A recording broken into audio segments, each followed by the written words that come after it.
오늘 하나님의 말씀은 신명기 30장 말씀입니다. 신명기 30장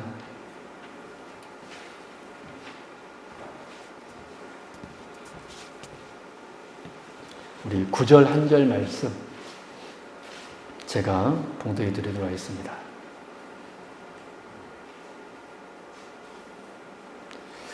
구절 한 절 말씀.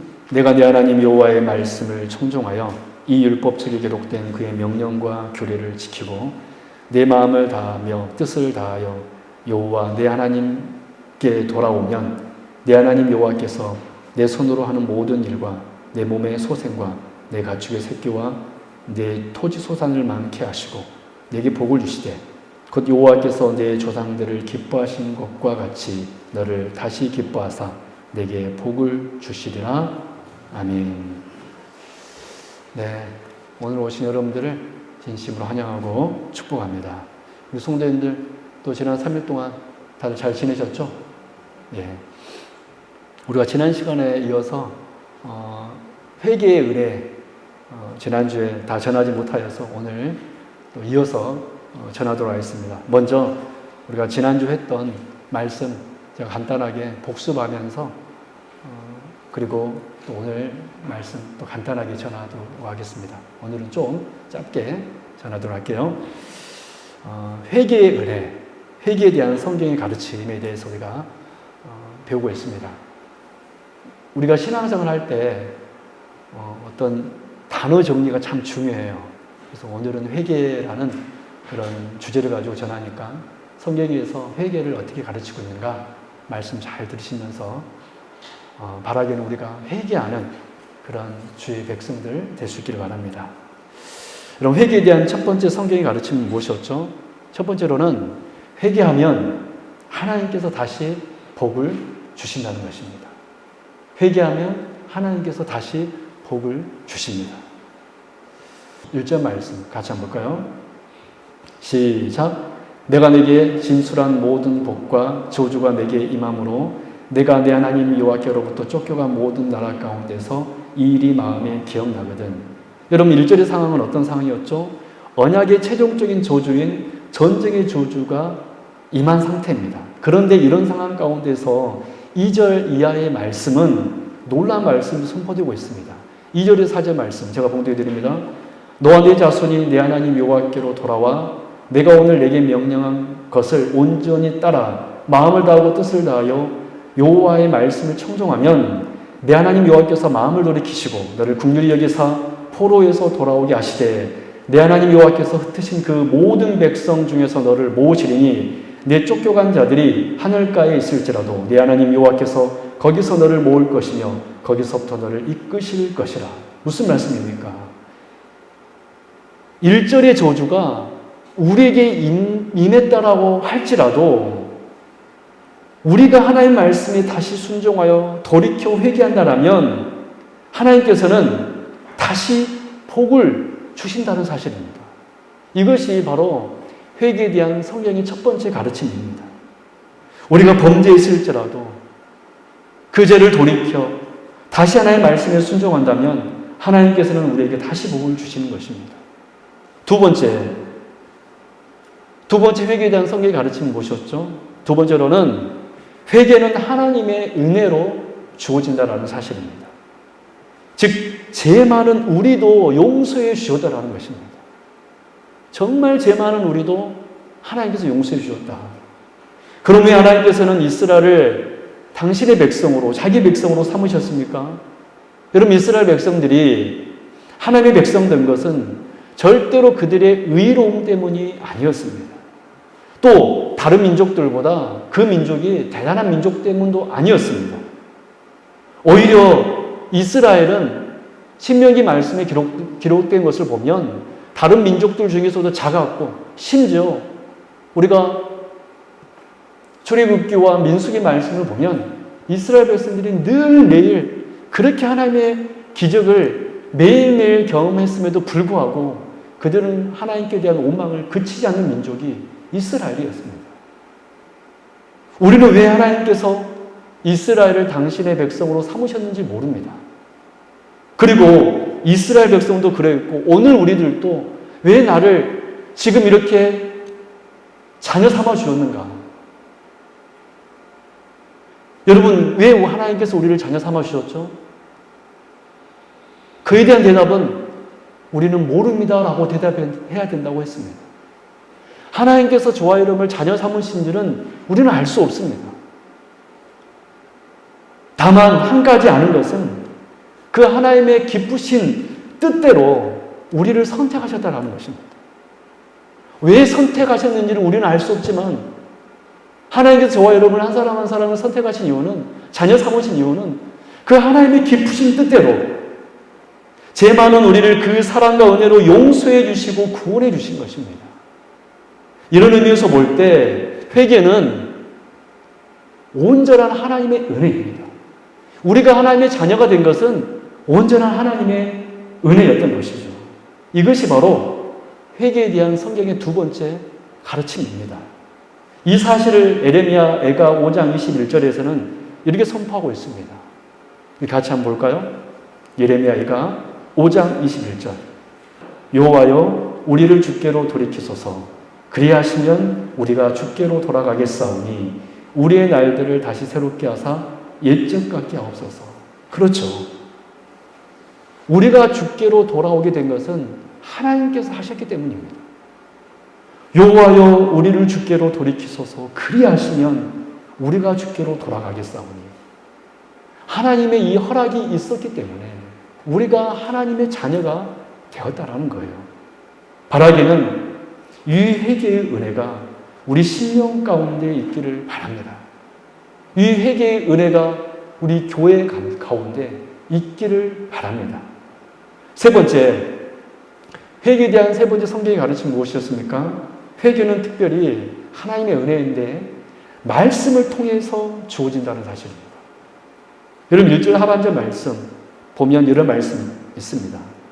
내가 내 하나님 여호와로부터 쫓겨간 모든 나라 가운데서 이 일이 마음에서 기억나거든. 여러분 1절에서 이들이 돌이키게 된 회개의 이유가 구체적으로 뭐라고 설명되고 있습니까? 쫓겨간 모든 나라 가운데서 이 일이 마음에서 기억이 나거든. 무엇이 생각났다는 말입니까? 하나님의 말씀이 기억난 것입니다.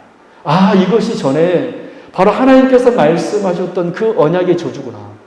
그들은 그 언약의 저주를 받고서야 그 전에 하나님께서 말씀하신 저주가 바로 이 저주구나. 이 말씀이 생각나서 이스라엘 백성들이 하나님께 돌이키게 된 것입니다. 그래서 하나님께 돌아가게 되는 그 첫 단추는 뭐냐면 하나님의 말씀을 통해서 회개가 주어진다라는 거예요. 절대로 여러분 회개는 내 스스로 내가 내 양심에 의해서 여러분 회개할 수가 없습니다. 물론 여러분 하나님의 말씀을 모르는 사람들도 죄는 뉘우칠 수 있다고 그랬습니다. 그렇죠?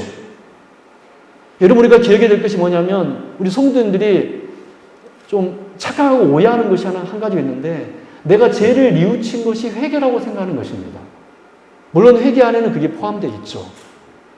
그러나 진정한 의미에서 회개는 내가 이런 잘못을 저질렀구나 라고 뉘우친 것으로 끝나는 것이 아니라 하나님께로 돌아가야 돼요. 그것이 여러분 회개입니다. 회개는 하나님께로 돌아가는 것이 회개입니다. 이런 의미에서 볼 때 우리가 하나님의 말씀을 듣지 않으면 절대로 하나님께로 돌아갈 수 없습니다. 여러분 세상 사람들이 어떤 죄를 범했을 때 자기 죄를 뉘우친다고 해서 하나님께로 옵니까? 절대로 오지 않습니다. 죄는 뉘우칠지언정 회개는 하지 않는다는 거예요. 그래서 그들은 아무리 자기가 자기 죄를 뉘우친다 할지라도 멸망받을 수밖에 없는 것입니다. 여러분 탕자가 자기 죄를 뉘우치고 아버지께로 돌아가지 않았으면 복을 받았을까요? 그는 지은 열매도 못 먹다가 병들어서 죽었을 것입니다. 아버지께로 돌아갔기 때문에 그가 잃어버렸던 모든 것을 다시 회복할 수 있게 된 것입니다. 이것이 회개예요.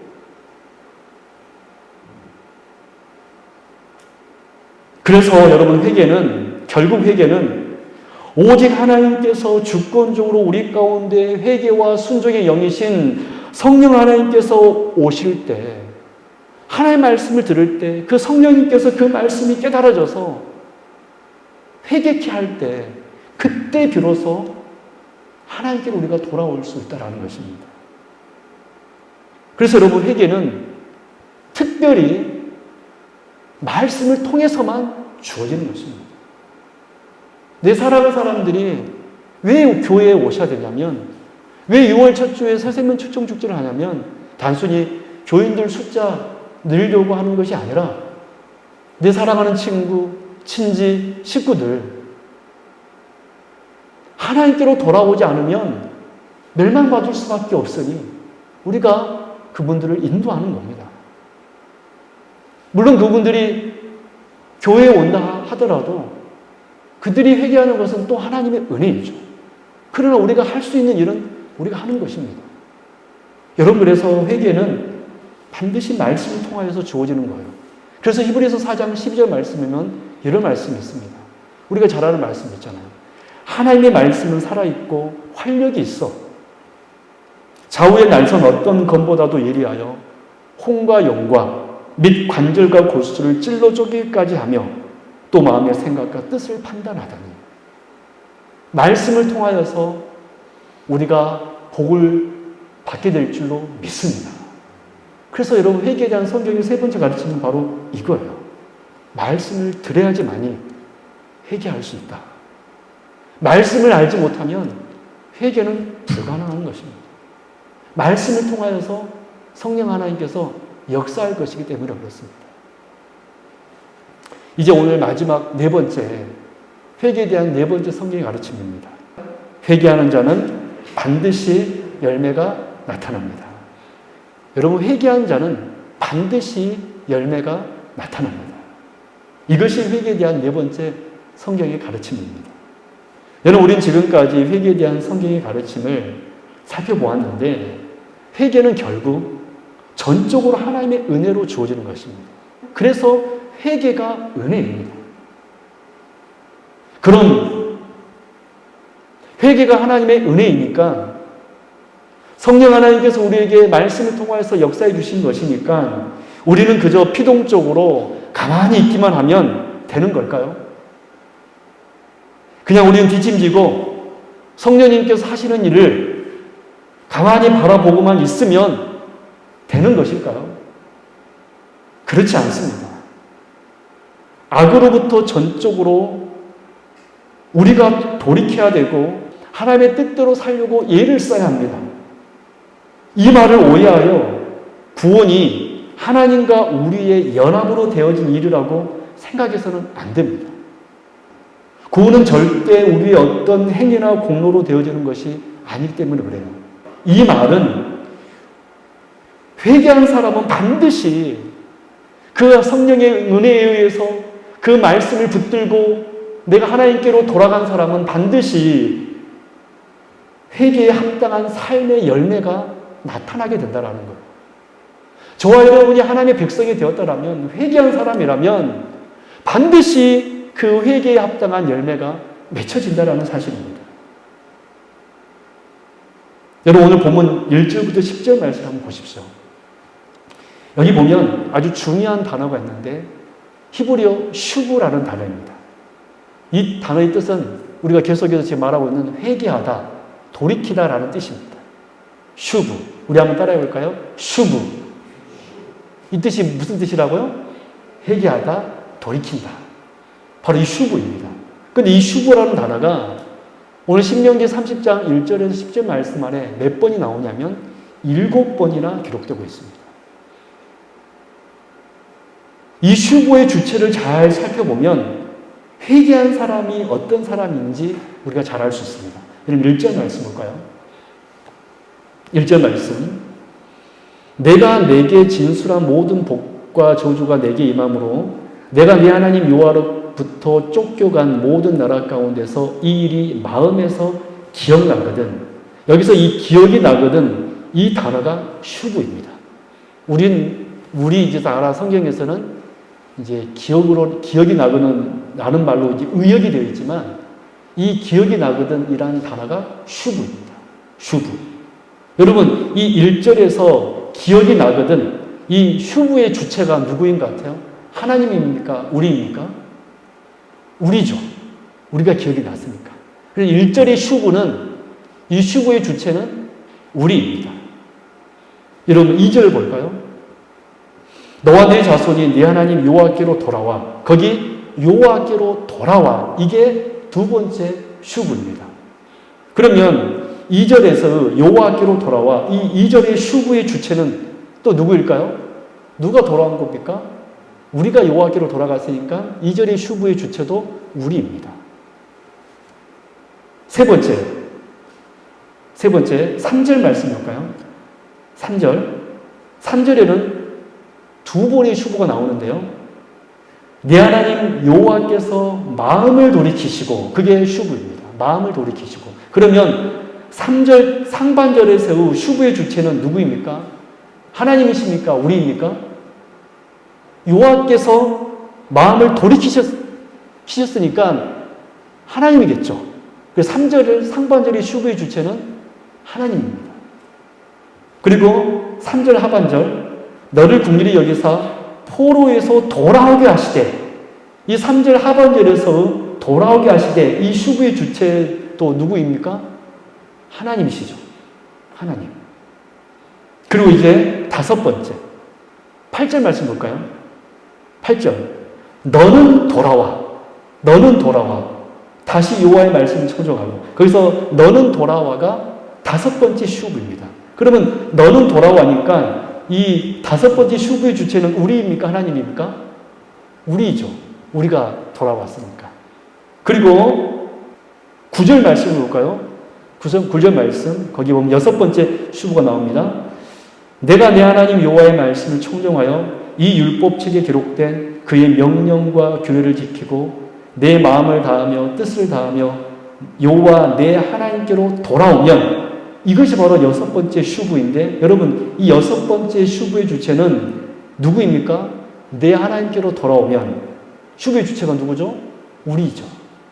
마지막으로 일곱 번째, 계속해서 읽어드릴게요.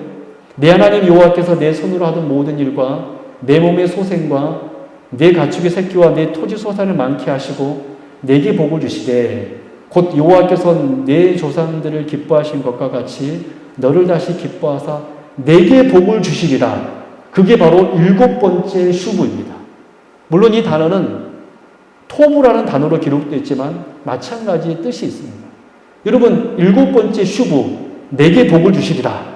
이 복을 주시는 주체는 누구입니까? 하나님이죠. 여러분, 자 한번 보십시오. 우리가 1절부터 10절까지 말씀을 한번 쭉 보았습니다. 여기 보면 돌이킨다. 이 슈브라는 단어가 무려 7번이 기록되어 있습니다. 그런데 각 절마다 주체가 우리이기도 하고 주체가 우리 하나님이기도 합니다. 이 말씀이 의미하는 바가 무엇일까요? 제가 이 말씀을 이렇게 묵상하면서 이 말씀이 깨달아졌을 때, 회개는 바로 이렇구나. 또 이렇게 큰 깨달음을 얻었습니다. 슈브의 주체가 때로는 하나님으로 나오시고 때로는 우리가 슈브의 주체가 나와요. 무슨 말씀입니까? 이 말씀 의미하는 바가 무엇입니까? 회개는, 슈브는 분명 하나님께서 우리에게 행하신 일입니다. 그러나 동시에 우리가 회개한 사람이라면 반드시 우리 편에서 마음을 돌이키고 하나님께로 돌아가는 행위가 반드시 열매로 나타난다는 사실이에요. 할렐루야. 그 사람이 진정 회개한 사람입니다. 그 소리는 이 1절부터 10절 말씀을 통하여서 깨닫는 회개에 대한 네 번째 성경의 가르침이 무엇이냐면, 회개한 사람은 반드시 회개에 합당한 열매를 맺게 된다는 것입니다. 성령 하나님께서 우리에게 말씀을 통하여서 깨달음을 주었다면 머리만 커지는 성도가 아니라 여러분이 진정으로 하나님의 말씀을 알고 그 말씀이 성령 하나님께서 내 마음에 감동을 주었다라면 반드시 삶 속에서 회개에 합당한 역사가 삶이 저와 여러분 가운데 구체적으로 나타난다는 사실입니다. 이것이 바로 회개한 사람의 바로 회개에 대한 성경의 네 번째 가르침입니다. 슈불은 분명히 하나님께서 행하시는 일이신데 우리들에게도 그 슈불을 행하게 하신다는 거예요. 그래서 여러분 사도 바울이 했던 말 중에 이런 말씀이 있습니다. 빌립보서 2장 12절. 혹시 설교 노트에 그 말씀이 적어져 있나요? 있죠? 같이 한번 읽어볼까요? 빌립보서 2장 12절. 시작. 그러므로 나의 사랑하는 자들아, 너희가 나 있을 때뿐 아니라 더욱 지금 나 없을 때에도 항상 복종하여 두렵고 떨림으로 너희 구원을 이루라. 아멘. 거기 너희 구원을 이루라. 여러분 언더라하십시오. 사도 바울은 우리의 구원을 이루라라고 이야기합니다. 구원을 이루어가는 삶을 살라고 합니다. 여러분 우리는 주님께서 우리를 부르시는 그 순간까지 구원을 이루어가면서 살게 될 것입니다. 그래서 저와 여러분이 정말로 회개한 사람이라면, 성령의 사람이라면 반드시 뭐가 일어나요? 우리 편에서도 슈브가 일어나는 거예요. 하나님께서 우리에게 슈브를 행하셨는데 그 행하심의 역사가 있는 사람이라면 우리 편에서도 슈브의 역사가 일어난다는 거예요. 즉 세례 요한이 말했던 말씀, 마태복음 3장 7절 8절, 요한이 많은 바리새인들과 사두개인들이 세례 베푸는 대로 오는 것을 보고 이르되 독사의 자식들아, 누가 너희를 가르쳐 임박한 진노를 피하라 하더냐. 그러므로 회개에 합당한 열매를 맺어라. 뭔 말이죠? 너희들은 회개에 합당한 열매가 없기 때문에 독사의 자식들이라는 것입니다. 우리 사랑하는 성도 여러분, 바라기는 구원을 이루어가는 오늘 우리의 삶이 될 수 있기를 바랍니다. 구원은 분명 하나님의 전적인 사역입니다. 근데 하나님께서는 우리가 정말 하나님의 말씀대로 살려고 애쓴 모습을 보고 귀하다 여겨주시고 응원해 주시고, 우리는 그 행위를 함으로 복을 누리는 것은 아니지만 그 행위를 착하다고 인정해 주심으로, 상급 주심으로 우리도 역시 구원을 이루어가는 주체라 여겨 주신 것입니다. 구원의 주체는 오직 하나님이신데 우리도 그 슈브, 회개의 주체로 여겨 주신 것입니다. 할렐루야. 이것이 바로 회개에 대한 네 번째 성경의 가르침입니다. 이런 말씀 맺도록 하겠습니다. 우리는 지난주와 이번 주까지 회개라는 주제로 말씀을 살펴보았습니다. 저는 여기에 계신 모든 분들이 회개한 성도님들인 줄로 믿습니다. 정말로 성령 하나님께서 내주하시는 분들인 줄로 믿습니다. 회개에 대한 첫 번째 가르침, 회개하면 반드시 하나님께 다시 복을 주십니다. 반드시 복을 주십니다. 이제는 우리가 심판과 저주를 받았다고 할지라도 지금이라도 하나님을 신뢰한다라면, 돌아온다라면 내가 과거에 무엇을 하였든지 우리에게 하나님의 은혜가 임할 것입니다. 두 번째 회개는 그래서 하나님의 은혜로 주어지는 것입니다. 즉 죄 많은 우리도 용서해 주셔다라는 거예요. 왜 하나님께서 나를 용서해 주신지는 나는 도저히 모르겠으나 우리가 한 가지 확실히 아는 것은 하나님께서 저와 여러분을 사랑하기로 작정하셨다라는 거예요. 할렐루야. 하나님께서 우리를 구원하기로 작정하셨다라는 거예요. 왜 나를 작정하셨는지는 우리는 알 수 없지만 그 하나님의 그 깊으신 뜻대로 저와 여러분들에게 복 주시겠다라고 작정하셨습니다. 그래서 회개는 하나님의 전적인 은혜입니다. 세 번째, 회개는 특별히 말씀을 통하여서 주어집니다. 왜냐하면 회개는 죄를 뉘우치는 정도가 아니라 하나님께로 돌아가는 것이기 때문에 말씀을 통하지 않고서는 하나님께로 돌아올 수 없습니다. 그래서 회개는 특별히 말씀을 통하여서 허락되는 것입니다. 마지막 네 번째, 회개한 사람은 반드시 회개의 열매를 맺습니다. 바라기는 저는 우리 여기 계신 성도님들의 삶 속에 회개에 합당한 열매가 맺혀지기를 바랍니다. 우리 세움교회 안에 회개에 합당한 열매가, 그래서 우리 세움교회는 정말로 두렵고 떨림으로 하나님의 구원을 이루어가는 그런 역사가 있기를 바랍니다. 우리 세움교회는 정말로 늘 겸손함으로 내 옆에 있는 사람들을 사랑하고 존귀하게 여겨주고, 여러분 우리 교회는 절대로 내 옆에 있는 성도님들 흠잡지 말고 정말로 늘 칭찬하고 존경하는 그런 교회가 되길 바랍니다. 그래서 우리 세움교회 앞으로 그런 교회 될 때 정말 이 지역사회에서 칭찬받는 그런 귀한 교회 될 수 있기를 주님 이름으로 축원합니다. 기도하겠습니다. 하나님 아버지 감사합니다. 오늘도 이렇게 귀한 날 주시고 주님 앞에 왔습니다. 하나님, 바라기는 우리 성도님들 회개에 합당한 열매가 맺어지게 하여 주옵소서. 회개에 합당한 열매가 맺어지는, 그래서 우리의 삶이 구원을 이루어가는 삶이 되게 하여 주옵소서. 우리 세움교회 정말, 우리 세움교회는 한국에 있는 수많은 교회 중에 하나의 교회이지만 정말로 하나님의 뜻을 높이며 그렇게 행복하게 정말 주님 부르시는 그날까지 사명 감당하는 복된 교회 되게 하여 주옵소서. 모든 것을 주님께 부탁드리오며 거룩하신 예수 그리스도 이름으로 간절히 기도드립나이다. 아멘.